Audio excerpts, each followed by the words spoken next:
Sir basically nine foundation का जो ये जो प्रोग्राम है,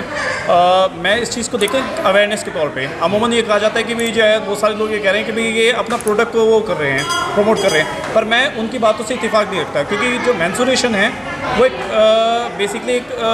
ह्यूमन वो चीज़ है जो फीमेल्स के साथ होनी है। और आज की तारीख में जो है हम लोग जो है उस समाज में रह रहे हैं जहाँ पे मेंस्ट्रुएशन के ऊपर कोई बात करना ही नहीं चाहता एज ए मेल। अगर सपोज़ करो मेरी वाइफ है या मेरे घर का कोई सदस्य है और वो मेरे से कहता है कि मैं दुकान में जाने के लिए क्योंकि सामने वाला केमिस्ट वाला जो है इसका जेंट्स है, तो मैं जाके भी तो वहाँ से सामान लेके आता हूँ, ये हाइजीन किट लेके आता हूँ, सैनिटरी पैड लेके आता हूँ। तो ये जो टैबू है इसको हमें ख़त्म करना पड़ेगा। और नाइन फाउंडेशन का जो प्रयास है अवेयरनेस को लेके, उसके लिए तो मैं इनको फुल मार्क्स दूंगा। और उसका रीज़न ये है कि जो ये अवेयरनेस प्रोग्राम चला रहे हैं ये ग्रास रूट लेवल पे चला रहे हैं, चाहे आपकी झुग्गी झोपड़ी हो, चाहे स्कूल्स के अंदर हो, चाहे आपके RWS के माध्यम से, चाहे NGO के माध्यम से हो। ये इनका प्रयास ये है कि वो घर घर तक चाहे इस चीज़ को पहुँचाएँ ताकि जो औरतें हैं जो मेंस्ट्रुएशन से होने वाली जो प्रॉब्लम्स हैं उनको फेस ना कर पाए। आज की तारीख में जो है हम उस भारत में, शायद मुझे कहते हुए दुख हो रहा है कि हम उस भारत के अंदर रह रहे हैं जहाँ पे मेंस्ट्रुएशन के ऊपर कोई बात करना ही नहीं चाहता। और जबकि कई हज़ार महिलाएं जो हैं मेंस्ट्रुएशन से होने वाली जो बीमारियां हैं उनकी वजह से जो है वो ग्रसित हैं और उनको फिर बाद में बड़ी बीमारी हो जाती हैं। जो जेंट्स हैं वो कहते हैं यार मैं क्यों लेके आऊँ, लेडीज़ हैं वो जाना नहीं चाहती दुकान के अंदर उस चीज़ को लाने के लिए, और घर में फिर जो है उल्टा सीधा जो कपड़ा है वो यूज़ करती हैं, फिर वो बाद में फिर आपको बताइए। प्लस में मैं अभी कुछ दिन पहले पढ़ रहा था कि मेंस्ट्रुएशन को लेके जो है मतलब कि जो धार्मिक भ्रांतियाँ हैं उसको भी लेकर मैं पढ़ रहा था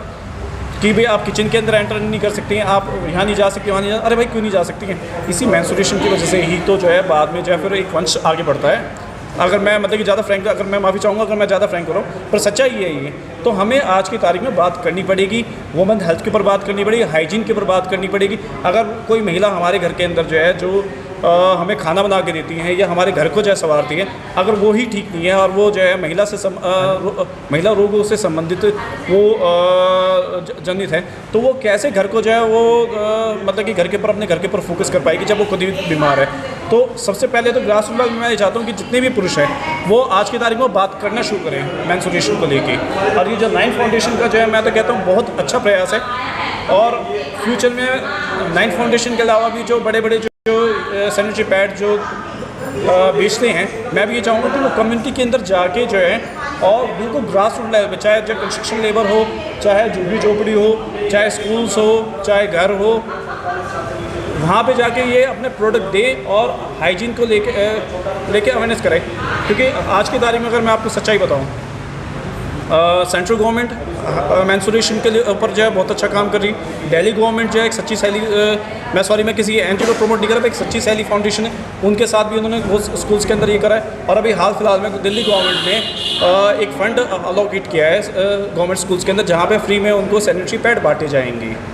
तो मैं ये मान के चलता हूँ जो प्रयास है वो सामूहिक प्रयास होना चाहिए। और अगर नाइन फाउंडेशन अगर आगे आ रहा है तो बहुत सारी NGOs मैं चाहता हूँ या ऐसे फाउंडेशंस हैं वो आगे आए स्वागत करें और वो इस चीज़ के ऊपर काम करें। आपने अभी एक प्रश्न किया था मेरे परिचित से कि जो सामान आता है एक्चुअल में जो है वो वहाँ तक पहुँच नहीं पाता, तो मैं उसके लिए उत्तरदायी हूँ उन लोगों को जो एक्चुअल में समाज के अंदर जो है इसको वितरित कर रहे हैं। भैया अब सैनिटरी पैड है वो तो मैं यूज़ तो करूँगा नहीं, मैं किसी न किसी महिला को जाए या को दूँगा, तो फिर जो है वो सामान उन तक पहुँचे ना और सही हाथों से पहुँचे वो।